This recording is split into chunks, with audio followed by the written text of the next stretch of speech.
Assalamualaikum warahmatullahi ta'ala wabarakatuh. Bismillah, innal hamdalillah wassalatu wassalamu ala rasulillah wa ala alihi wa sahbihi wa mawalah, la hawla wa la quwwata illa billah. Rabbi shrah li sadri wa yassir li amri wahlul 'uqdatam min lisani yafqahu qawli. Qala Allah Ta'ala fi kitabihil karim, a'udzu billahi minasyaitonir rajim. Inna a'tainakal kautsar fasholli li rabbika wanhar inna syani'aka huwal abtar. Shadaqallahul azim.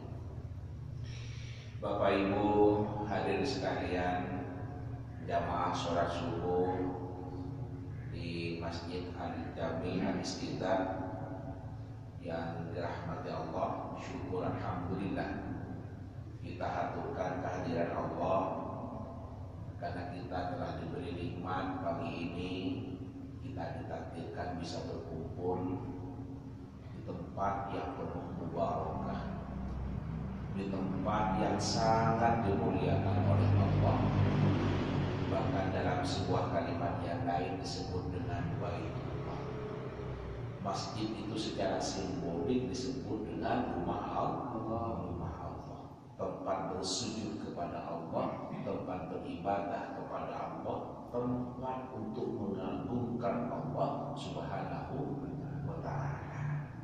Mudah-mudahan kehadiran kita di majelis ini untuk sholat berjamaah sekaligus dilanjutkan dengan acara majelis taklim ini mudah-mudahan dicatat oleh Allah sebagai amal soleh yang mengandung nilai pahala, yang memberatkan timbangan amal soleh kita nanti di alam akhirat. Amin Allahumma amin. Kita yang berkumpul di majelis ini, di tempat ini saat ini, mudah-mudahan nanti di akhirat dikumpulkan kembali oleh Allah, sama-sama berada dalam surga. Amin Allahumma amin.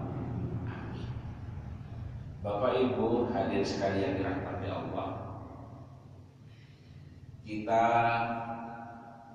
mungkin besok atau nanti malam sudah memasuki bulan haji. Sekitar 10 atau 11 hari lagi akan merayakan Idul Adha.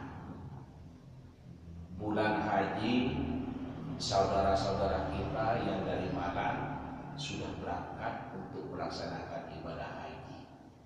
Walaupun jumlahnya tidak seperti biasanya karena ada pengurangan sekitar 50% karena masih khawatir dengan kondisi pandemi saat ini.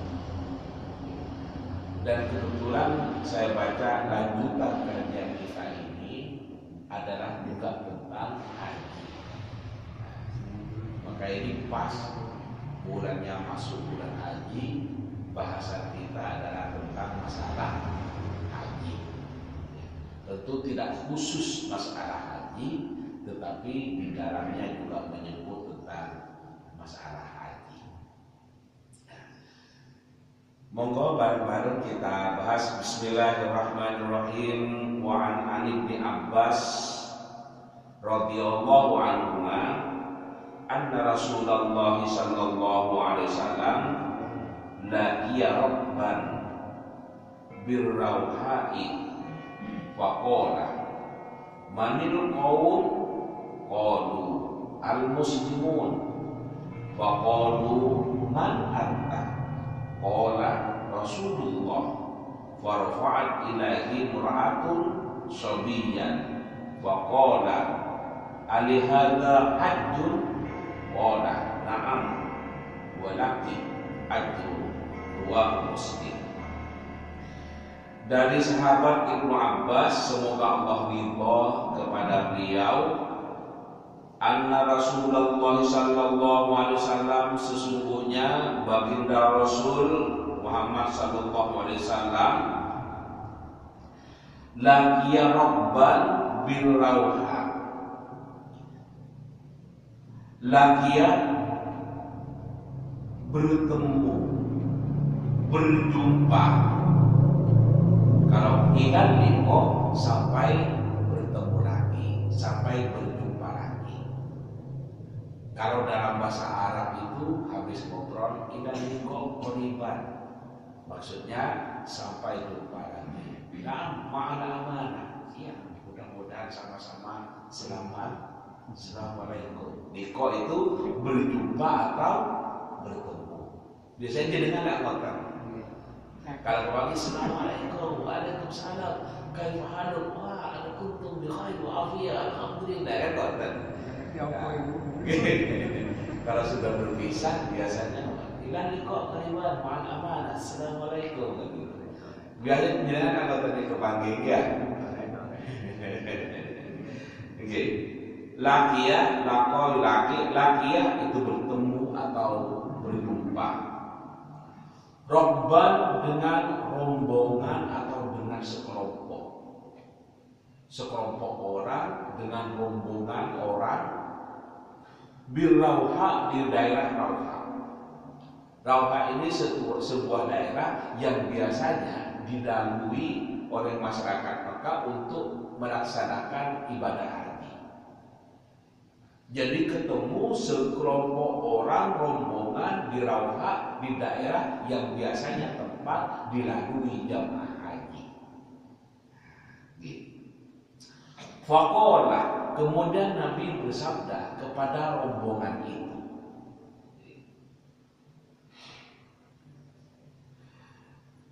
Manil qaum, siapakah kalian? Siapakah Anda semua ini? Kata Rasulullah. Kaum itu kan banyak. Manil kaum, siapakah kalian semua ini? Serombongan berkendara itu, kalau dalam Sarah Yaden disebutkan kendaraan itu yang ditumpai adalah unta. Nggak ada yang pakai Innova. Karena waktu itu belum ada Innova, balik Pajero, Expander, sekelompok ini numpak unta. Qalu, rombongan itu menjawab, al-muslimun, kami adalah orang-orang Islam. Faqalu, maka di antara mereka itu bertanya, man anta, siapa engkau? Balik tanya kepada Nabi Muhammad. Sebelumnya kan Nabi Muhammad tanya, kalian ini siapa? Rombongan itu menjawab, saya orang Islam. Kemudian dia menjawab lagi, bertanya balik kepada Nabi Muhammad, man anta, engkau ini siapa? Nabi Muhammad menjawab, qala Rasulullah, saya Rasulullah, katanya Nabi Muhammad. Farafa'at ilaihi imra'atun sobiyah. Kemudian di antara rombongan itu ada orang perempuan, rafa'at sobiyan, yang mengangkat anak laki-laki yang masih kecil, mengangkat anak laki-laki yang masih kecil. Faqala, kemudian orang perempuan itu berkata kepada Rasulullah dalam keadaan mengangkat anak laki-laki itu, alihada hajjun, apakah anak kecil seperti ini bisa diterima hajinya oleh Allah? Apakah dinilai sebagai haji karena masih kecil? Apakah diterima hajinya anak kecil seperti ini? Apa jawabnya Rasulullah? Qala, beliau menjawab, na'am, iya. Iya artinya diterima hajinya. Kemudian walaki ajrun, dan kamu yang membawa anak laki itu ajrun, juga mendapatkan pahala. Jadi anak kecil yang melaksanakan ibadah haji itu mendapatkan pahala, diterima hajinya, dan yang membawanya itu juga mendapatkan pahalanya haji. Rawahu Muslim, meriwayatkan pada hadis ini Imam Muslim, perawinya adalah Imam Muslim, maka berarti status hadis ini adalah sahih. Bapak Ibu hadirin sekalian yang dirahmati Allah, apa yang bisa kita pahami dalam kandungan hadis ini? Baik, sebelum saya menyebut yang semuanya tentang hajinya anak kecil dan seterusnya, saya sampaikan dulu tentang haji. Haji ini sesungguhnya adalah ibadah napak tilas, ibadah yang dicontohkan dan sekaligus mengenang peristiwa Nabi Ibrahim alaihissalam. Di dalamnya juga ada peristiwa kurban. Karena itu di dalam Idul Adha, hari raya Idul Adha ini, ada orang melaksanakan ibadah haji di Mekah. Bagi kita yang di sini tidak ada Ka'bah, selain kita melaksanakan sholat Idul Adha, kita juga melaksanakan kurban.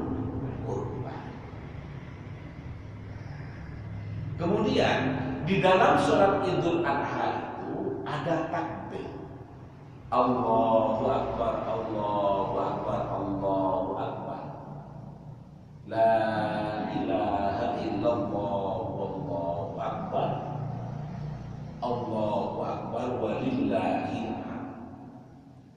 Dari mana asalnya umat Islam itu waktu Idul Adha itu mengumandangkan kalimat takbir?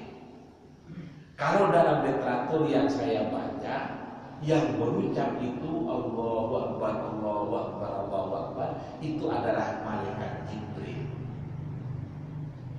La ilaha illallah, Allahu Akbar, itu adalah dijawab oleh Ismail. Allahu Akbar walillahil hamd, itu adalah dijawab lagi, artinya saling bersaukat, oleh Ibrahim. Tapi ada juga yang menyebutkan itu dari Ibrahim, Ismail, dan Siti Hajar. Wallahu a'lam. Kita disunahkan untuk bertakbir pada hari Lebaran. Hari Lebaran itu mulai dari malam Lebaran, asal itu sudah disunahkan kita lakukan. Kenapa kok sejak asal disunahkan? Karena berbeda dengan Idul Fitri. Kalau Idul Fitri itu kan betul kan nanti malam ini adalah bulan terbit yang menandakan itu satu Syawal. Nah, itu kalau Idul Fitri. Tetapi kalau Idul Adha kan sudah tanggal 10. Berarti 10 hari sebelumnya sudah diketahui kapan bulannya terbit, yang berarti sudah masuk bulan Dzulhijjah atau bulan haji atau bulan besar. Nah, maka mulai asar itu sudah disunahkan sampai besoknya mengumandangkan kalimat takbir sampai selama hari tasyrik. Hari tasyrik itu adalah hari yang masih dibolehkan untuk menyembelih hewan kurban dan diharamkan bagi umat Islam untuk berpuasa. Nah, jadi boleh dilaksanakan di hari Lebarannya, boleh besoknya lagi, dan seterusnya. Kita mendapatkan hari tasyrik itu 3 hari. Kadang hari Lebaran Idul Adha itu jatuh pada hari Jumat. Tukang goreng atau tukang menyembelih sapinya itu dikhawatirkan tidak cukup waktunya karena ada sholat Jumat dan seterusnya, maka kemudian proses penyembelihannya diambil hari Sabtu. Boleh. Boleh. Nah, kemudian daging kurbannya diberikan kepada siapa? Nah, adalah kepada semuanya, itu berhak, berbeda dengan zakat fitrah. Nah, yang kaya pun juga boleh. Namanya itu adalah hadiah. Bahkan dalam sebuah literatur saya baca, non muslim juga boleh mendapatkan daging kurban. Nah, cuman kita kan harus bijak. Kalau ada yang lebih membutuhkan terhadap daging itu, seperti antara yang kaya dan yang miskin, sementara keberadaan dagingnya terbatas, tentu harus diutamakan yang miskin. Nah, demikian juga antara yang muslim dan yang non muslim, tentu kita ada ikatan moral, ada tanggung jawab moral. Saudara kita yang muslim masih banyak yang membutuhkan, masa kita sudah berikan kepada yang non muslim? Tetapi secara fikih, secara syariat, boleh non muslim itu juga diberi daging hewan kurban. Kata nah, yang kaya kok masih beli Ustaz? Iya, biar dia sadar itu kan sekaligus juga sebagai sentuhan suruh berkorban. Masa kaya menerima saja, yang kaya yang menerima daging korban yang juga menyembelih hewan kurban. Oke, gitu. Nah, kemudian haji yang saya sebut tadi ibadah Fathilah itu adalah banyak kisah-kisah yang mengisahkan peristiwanya tentang Nabi Ibrahim alaihissalam. Termasuk juga sejarah tentang sa'i. Itu kan menggambarkan bagaimana Siti Hajar ketika mondar-mandir mencari air untuk memberikan minum kepada putranya Ismail ketika kehausan. Nah, Nabi Ibrahim itu kan istrinya dua. Yang pertama Siti Sarah, yang kedua Siti Hajar. Nah, kemudian Nabi Ibrahim itu lama tidak dikaruniai anak oleh Allah. Kemudian berdoa, Robbi habli minas sholihin, minta kepada Allah agar dikaruniai anak yang soleh, yang taat. Nah, kemudian dikaruniai anak oleh Allah melalui istri yang kedua, yakni Siti Hajar. Nah, ketika istri yang kedua itu hamil, sudah hamil tua, ya naluri manusia yang sama-sama istri sudah mulai tumbuh kejenuhan. Akhirnya Siti Sarah minta untuk Siti Hajar dipisahkan dengan Siti Sarah, tidak kumpul dalam satu tempat. Nah, kemudian atas permintaan itu dan atas petunjuk dari Allah, maka kemudian ya Siti Hajar itu dibawa oleh Nabi Ibrahim ke lembah Mekah. Ka'bah itu dulunya ya lembah, bukan apa-apa. Nah, dan kemudian Allah memerintahkan membangun Ka'bah di situ. Nah, ketika ditempatkan di situ, Siti Hajar itu berdua dengan anaknya Nabi Ismail diletakkan di tempat di situ yang tidak ada siapa-siapa. Kemudian ditinggal, Nabi Ibrahim pergi. Sebagai seorang ibu berdua dengan anak, tidak ada siapa-siapa, dan kalau saya baca di kitab itu tidak ada bekalnya kecuali hanya sedikit kurma dan segendi air. Maka kemudian Ibrahim, apakah kamu akan meninggalkan saya di sini sementara di sini tidak ada siapa-siapa? Nabi Ibrahim tidak menjawab. Langsung berjalan saja. Dibilangi lagi, Ibrahim, apakah kamu tega meninggalkan anak dan istrimu berdua di sini dengan ketersediaan bekal yang sangat terbatas ini? Sampai 3 kali manggil Ibrahim, Ibrahim hanya diam. Kemudian tanya lagi, apakah ini kamu lakukan seperti ini karena perintah Allah? Jawabnya Nabi Ibrahim, iya. Melakukan ini, meninggalkan Siti Hajar dengan Ismail tidak ada siapa-siapa kecuali dua orang ini, dan ketersediaan makanan yang sangat terbatas itu adalah atas perintah Allah. Iya, jawabannya Ibrahim. Maka kemudian Siti Hajar itu mengatakan, kalau semua ini adalah karena Allah, maka berangkatlah Ibrahim, tinggalkanlah. Kemudian setelah berproses berapa hari, betul, ketersediaan makanan itu habis, minumannya juga habis. Ismail sudah kelihatan kehausan. Maka Siti Hajar itu adalah nyari ke gunung, kan seolah-olah di situ ada suara air. Naik ke gunung, nyampe di sofa itu ternyata tidak ada. Kemudian melihat di sana, disangkanya ada air.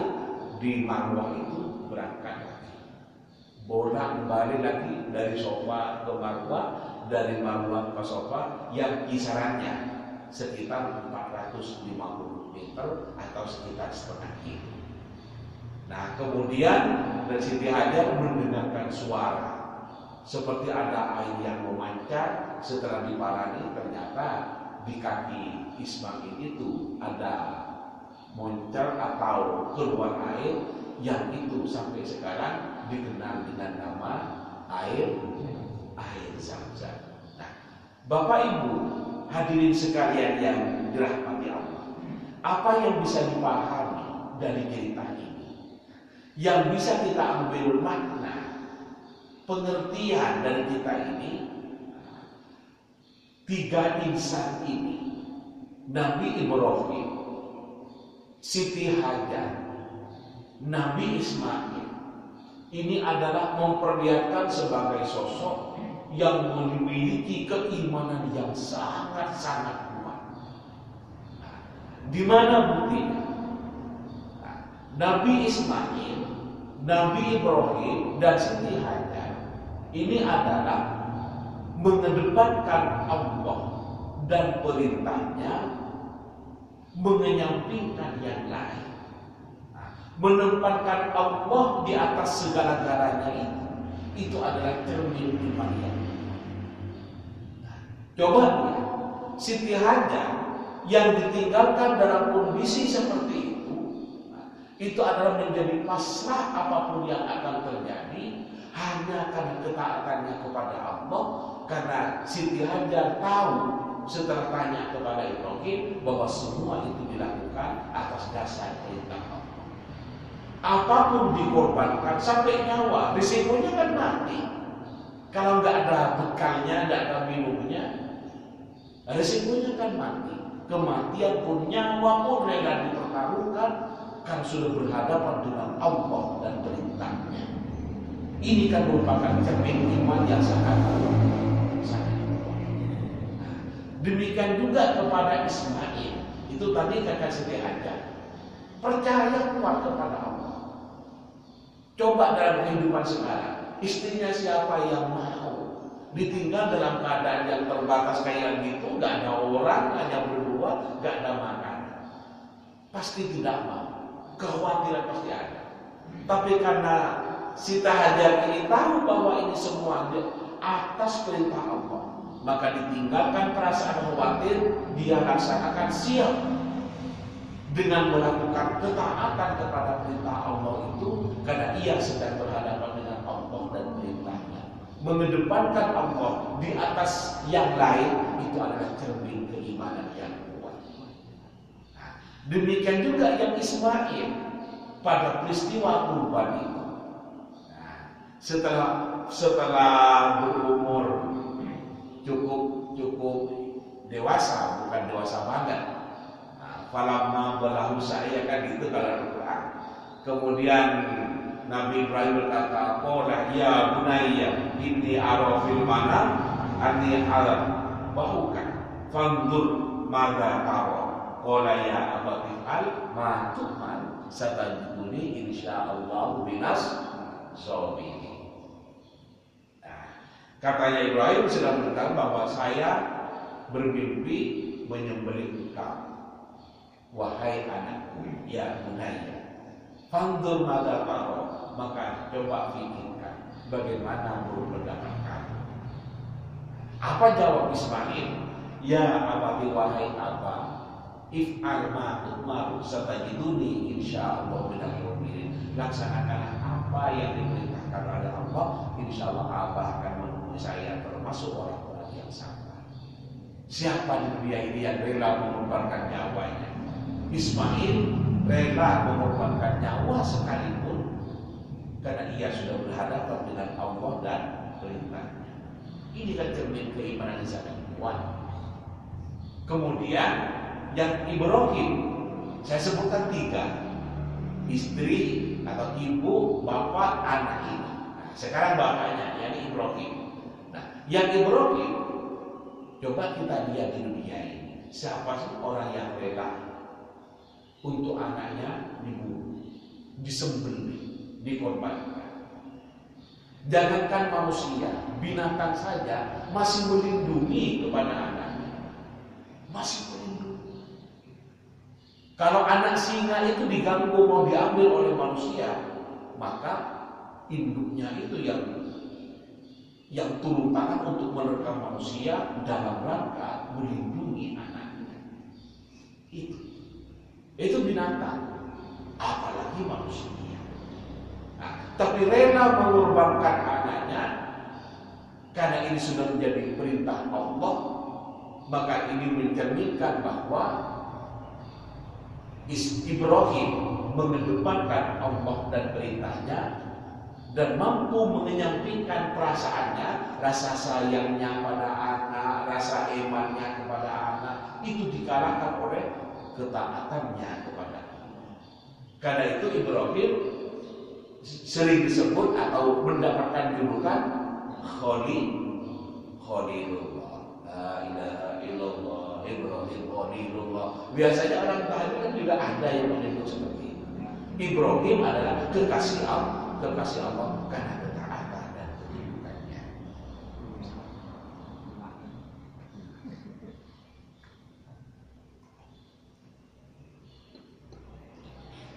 Bapak Ibu hadirin sekalian dirahmati Allah, dari momen yang seperti ini, maka mari kita laksanakan Idul Adha yang sudah kurang 10 atau 11 hari ini bukan sekedar rutinitas ritual, bukan hanya sekedar kegiatan rutin.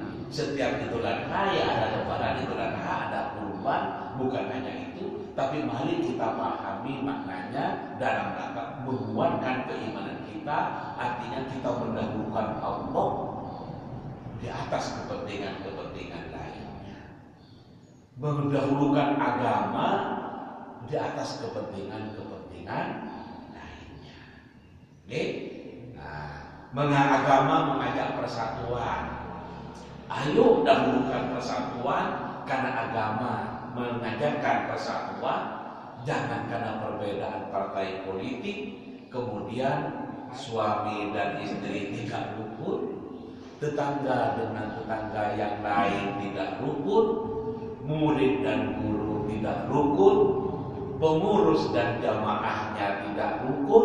Jangan sampai terjadi seperti itu. Kalau kita tetap mendahulukan persatuan, karena persatuan itu adalah ajaran agama, ini namanya mengedepankan Allah di atas kepentingan yang lain. Ngerti? Waktunya Idul Adha, ayo kita sempatkan sholat Id. Idul Adha itu sholatnya kan sunnah, Ustaz. Betul, sunnah.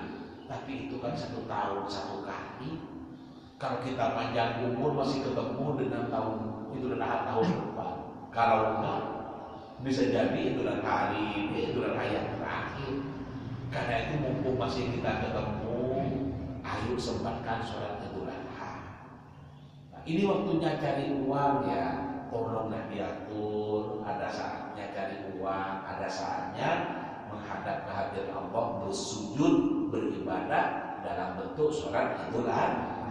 Ramaikan masjid kita, ajak istrinya, ajak anaknya anak, ayo sejenak istirahat, potong goreng kue, ayo sujud kepada Allah, ayo bareng-bareng sholat Idul Adha. Saya ada janjian Pak dengan bos saya, tidak apa-apa, janjiannya itu setelah sholat Id. Ini 1 tahun 1 kali. kewajiban kita bagi orang tua mengajarkan anak. Anak itu yang dibegitukan sampai orang tuanya mati ingat. Aku ingin di bapak itu dicatat surat itu lagi. Terus saya mau ada pertemuan itu suruh tunda, suruh ikut surat itu lagi. Berarti apa? Betapa pentingnya. Ini pendidikan penting dari bapak saya ajarkan ke anak saya, maka terus turun temurunnya ya tetap semangat untuk itu. Cari uang penting betul, tetapi ayo sisihkan ada waktu sehingga dalam hidup ini tidak hanya uang yang dicari. Cari uang kerja gak kaya terlih. Itu. Kemudian yang kedua dari kandungan hadis ini. Yang pertama tentang hajinya kan. Kalau diceritakan semua itu, masya Allah sangat luas. Bagaimana orang berpakaian ihram, tidak pakai celana, tidak pakai apa kecuali 2 lembar kain ihram ada itu. Itu kan menggambarkan ketika kita sudah dibungkus dengan kain kafan dan seterusnya. Tapi kalau itu diurai semua, habis waktunya. Kemudian yang kedua dari kandungan hadis ini adalah anak-anak yang melaksanakan ibadah haji itu hukumnya adalah sah. Mana dasarnya di hadis ini? Kemudian karena syarat haji itu adalah harus balik. Bagaimana Ustaz? Karena itu balik, maka Imam Syafi'i, Imam Maliki, dan Imam Hanafi mengatakan itu statusnya sunnah. Karena syarat orang haji itu adalah harus balik. Bagaimana dengan hadis ini? Ibadah hajinya anak-anak itu adalah sah, tapi statusnya adalah sunnah. Nah, karena itu maka mungkin Bapak pernah lihat di video atau di WA, di WhatsApp itu ada anak kecil yang ikut lari-lari di pelataran Ka'bah berpawang. Itu juga melaksanakan ibadah haji itu sah.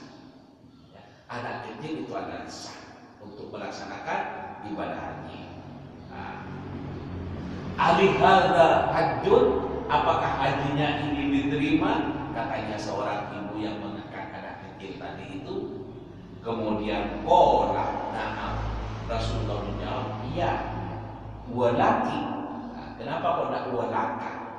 Kalau walaka untuk laki-laki. Dalam bahasa Arab, dalam nahwu itu kalau untuk perempuan walaki. Laka laki-laki, laki perempuan. Nah, dalam hadis ini walaki, dan bagi kamu yang perempuan itu yang membawanya, yang menggendongnya, ajrun, juga mendapatkan pahala. Mendukung apa? Mendukung anak untuk beribadah. Nah, sampai di sini ini nyambung dengan materi yang kemarin bahwa orang yang memberikan petunjuk pada kebaikan atau yang menolong kepada jalan perbuatan kebaikan, maka yang menolong, yang membantu, yang memberikan petunjuk itu juga mendapatkan pahala seperti pahalanya orang yang mengamalkan, sementara orang yang mengamalkan itu tidak terkurangi pahala. Karena itu maka kita beberapa hari ini akan memasuki bulan haji. Di situ kita disunahkan berpuasa tanggal 8 itu sudah puasa tarwiyah, tanggal 9 itu disunahkan berpuasa Arafah.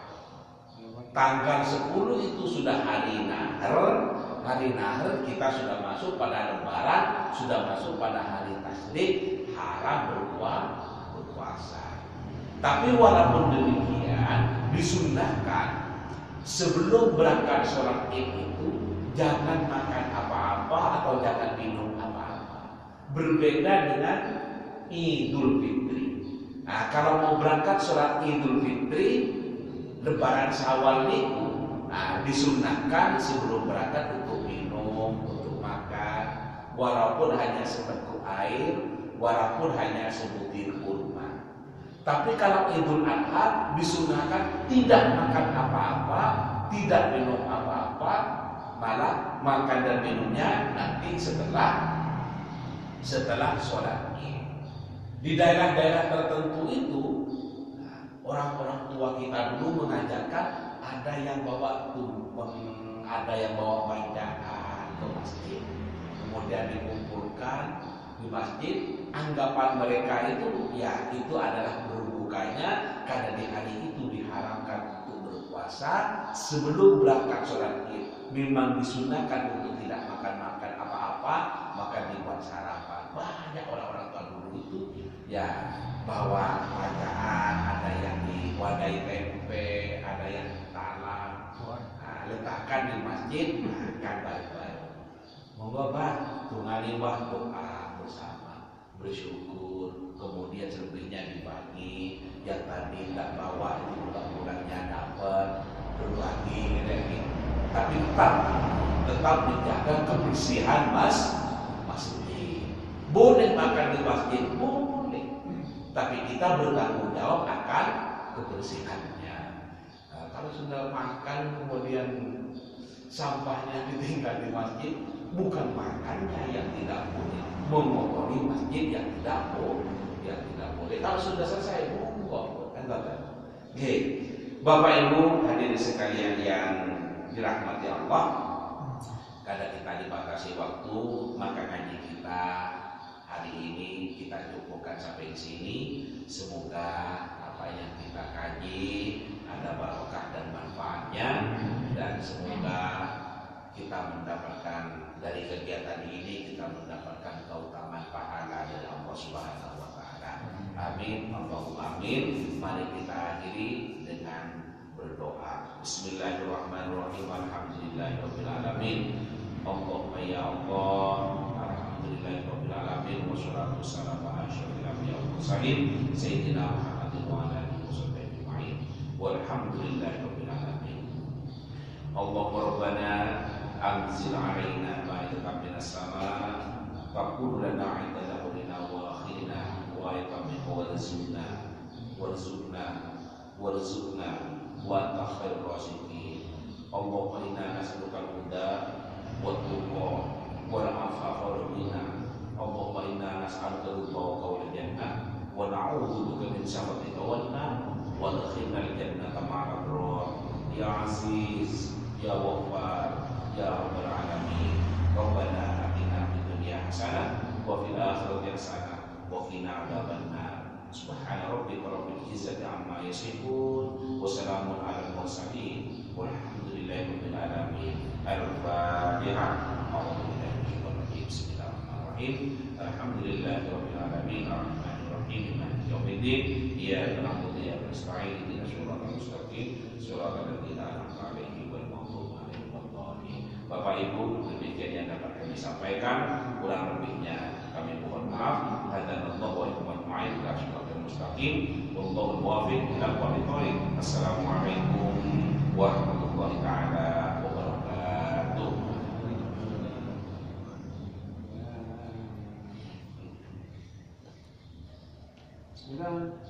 Apa? Ngantuk.